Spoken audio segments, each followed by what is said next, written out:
Vivarium is a 2019 movie that IMDb for some reason tags as a comedy horror mystery. It is one of those things. 100% not a comedy. A horror? Nah, I think my bank balance is way scarier. I'd say it is a mystery because I still don't know what the hell was going on. It stars Imogen Poots and Jesse Eisenberg as a young couple. They're looking for a home, and they meet a very peculiar real estate agent named Martin. Martin is promoting a suburban housing development called Yonder, and he convinces Imogen and Jesse to take a visit because supposedly the homes are being snapped up like a snapping turtle. Didn't we see these guys on WrestleMania? Like many suburban neighborhoods, the houses in Yonder all look the same. They're all identical in manufacture and painted green. After Martin briefly shows them around a model home, number 9 on a certain block, Martin fucks off and is never seen again until the end of the movie. So Imogen and Jesse, unable to locate Martin, decide, they gotta leave. But after hours of driving around, they can't navigate the labyrinthine roads and always wind up back at house number 9, eventually running out of fuel. The next day, they walk for hours more, following the sun.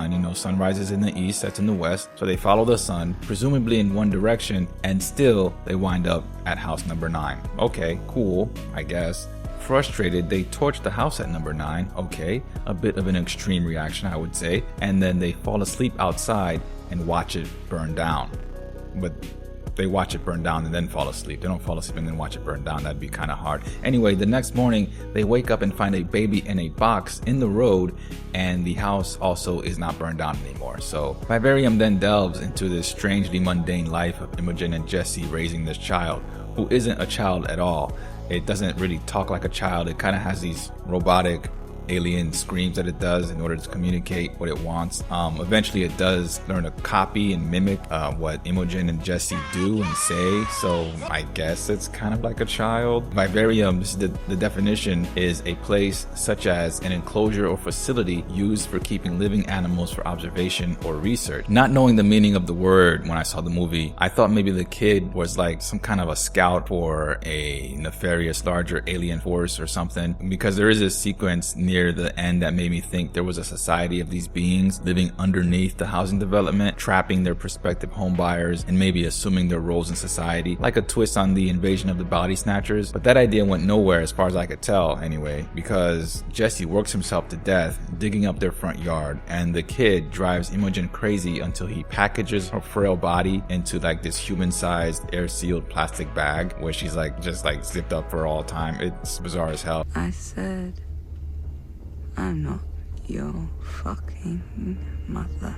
The kid, now fully grown, then goes back to the real estate office where Imogen and Jesse met Martin, and I was like, what the hell's going on here? But also Martin is now dead or like near death on his desk, and the kid packs Martin in another freeze-dried bag, stuffs Martin into this like huge filing cabinet, and then the kid puts on this like label for the real estate agent, and now he's just like a real estate agent. I mean, don't you gotta take tests for that kind of thing? There were points in Vivarium where I was faintly interested in the visuals and weirdness of it all, but the movie just dragged on, and I got super bored. It's almost as if the weirdness was the point of the film, and like the story, a story, any story didn't need to exist because, weirdness. And I don't know what the hell this movie was about. I also didn't care with the film falling back on the myth that all women, when a small child is placed in front of them, will automatically just develop this sense of motherhood and be driven to take care for the child, while the men will be stern and cold and outright reject the kid as not theirs. And it was just dumb. I'd have found it more intriguing if Imogen and Jesse had ignored the kid completely when they first saw him in the box and just went about trying to leave the neighborhood, and every time they went back to number 9, just walked right past the box and just like, the kid's still there, whatever. We gotta get out of here. But I guess the movie had to happen, and so who cares? The ending didn't help answer any of the questions raised in the movie either. So whatever Vivarium was trying to say, I didn't pick up on.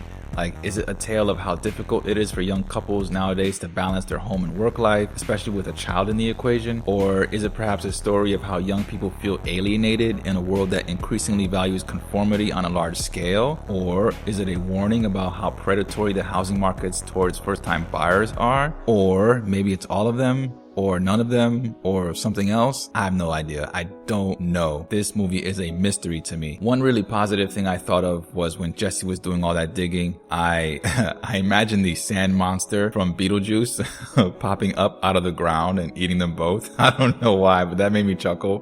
Sadly, that didn't happen because this movie wasn't about being entertaining. It was about being weird. Vivarium's ideas are muddled and not very memorable, and it's needlessly confusing. In my opinion, it deserves the 5 out of 10 it has on IMDb, but I'd give it a 4.